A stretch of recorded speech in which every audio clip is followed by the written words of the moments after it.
Hello mga kamami, good evening, good evening. So, dito na kami sa bahay. Kakarating lang namin galing sa biyahe.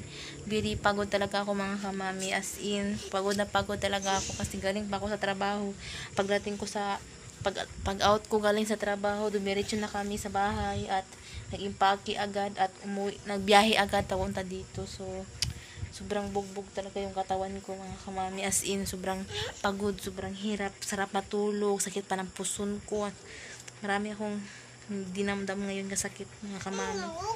So kanina may check up kasi kanina, so lumabas kami kanina, nagpunta kami doon sa ospital at may check up kasi yung mga amo ko, so sumama kami kasi kami naman talaga yung dapat nang doon. So papakita ko lang sa inyo kung anong ginagawa namin sa kung anong fun kanin.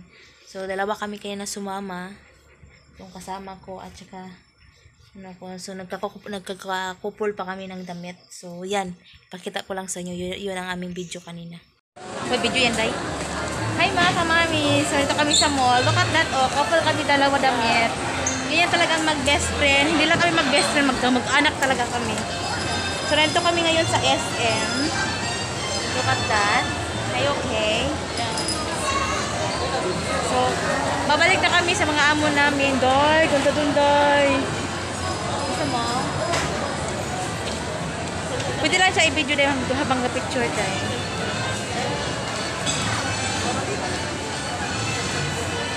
So, punta muna kami. Gusto ko mag-selfie? Uwi na kami mga kamami. Babalik na kami sa ospital. Kasi dito na kami sa mall. Kasi umihi yung kasama ko. So, babalik na tayo sa amo namin. Dahil nagpunta lang kami dito sa mall para mag-isip. Galing, no? Yes.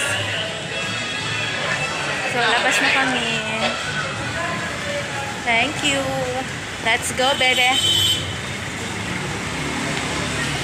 So, ang init.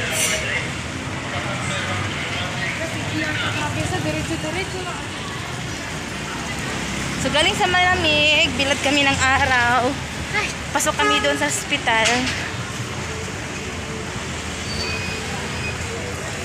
Kailangan namin bumalik sa hospital dahil hihintay yung amo namin doon.